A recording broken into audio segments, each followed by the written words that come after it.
All right. I'm going to state your name for the record. My name's Melissa. And how old is your child? My child is 10 months. All right. So let's talk about, first of all, she was a planned pregnancy, correct? That's correct. And you are married, single? Married. Okay.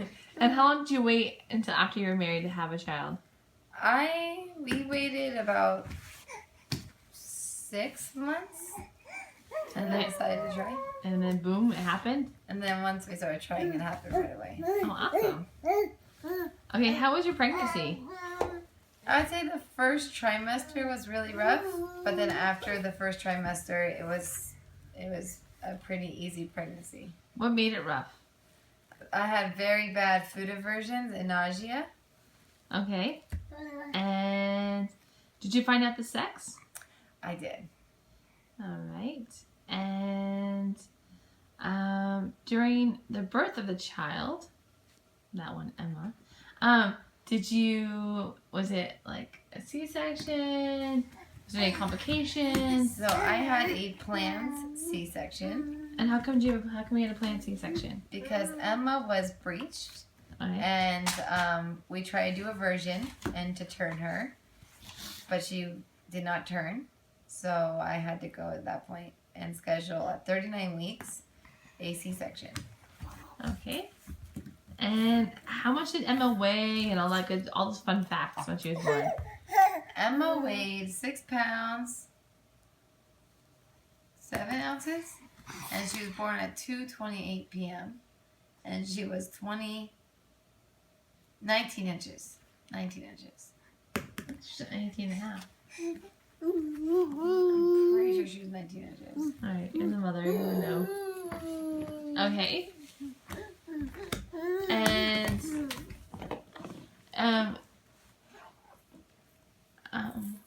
was your stay in the hospital okay?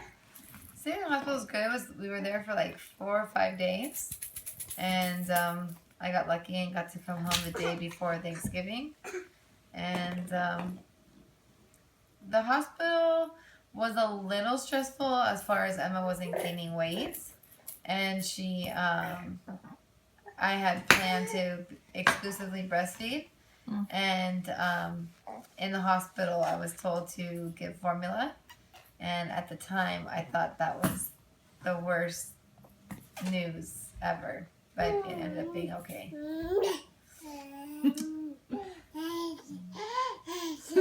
You see your mama? Oh, so what did they discover wrong with Emma? Or like, what was the issue? Why she wasn't gaining weight? Yeah. She wasn't gaining weight because she had a posterior tongue tie. And she had to get her tongue tie clipped. Yeah. And once she did, she was able to gain weight again. But, she really struggled in the beginning with her tongue tie. She could barely drink from a bottle, and she could not adequately breastfeed. So she was not gaining weight. So what was the cure, or what was the plan, I guess, to correct this issue? So I saw a doctor in Hayward that does a laser. Yeah. And he fixes the tongue tie by doing a little snip with the laser. And it fixed it right away. She was able to nurse right after the procedure.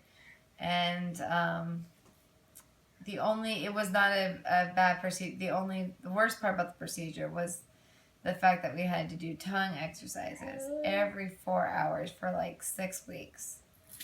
That was not fun because I'd have to wake her up and stretch out her tongue so that it would not reattach. Oh, wow. Okay, and after that, how is she now? Like, how is she breastfeed exclusively still? Oh, and now, so when I got her tongue done, we were already at 50% formula and 50% breastfeeding. But now that her tongue was fixed and she was able to breastfeed adequately, took a while for my supply to address her needs. But I would say about 4 months she was exclusively breastfeeding. And has Emma met most of her milestones either on time or? I feel like Emma, as far as motor skills, she's kind of like a textbook. Like she does things right when she's supposed to so far. Mm-hmm. Verbal, she seems to be excelling in. That's her thing. She's already says quite a few words. So there's nothing that I can't think that she hasn't met. Okay. And do you guys have like an approach that you are? I guess my question is basically like, do you and Edgar, who also is a teacher, correct? Mm-hmm. Have like a game plan for how to raise Emma at this stage, or like, is there like a goal, or is there like a mantra? Is there like a mission statement? I think right now we just we both work, so when we're both working, we're very fortunate that we have grandparents that come in and help us out, and we have a really good auntie, and who's learning about childhood development. So she's really, really fortunate that she has all these toys and all these people around her that love her and take really good care of her. So.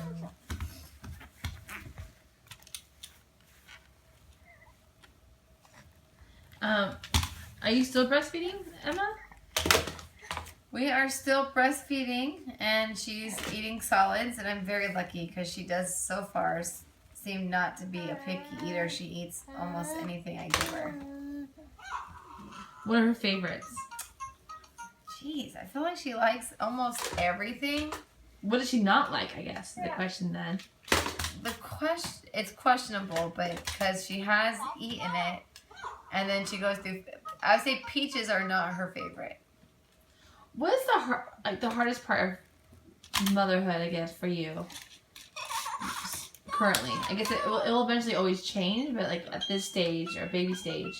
At this stage, the hardest thing for me is trying to get things done, and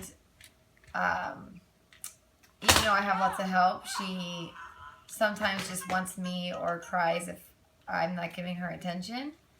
And it's really hard for me to not give her attention because I can't explain to her why. So I feel like that's the hardest thing right now is like trying to have time for myself and get things done and give her the attention she needs. Do you think you and Edgar work well as a team, or? Yes, we do work well as a team. He steps in when I go to work, and then I step in when he goes to work. And like tonight, he thought maybe I could use a break, so he took her for a walk. So. Almost wants to walk. Almost. Oh.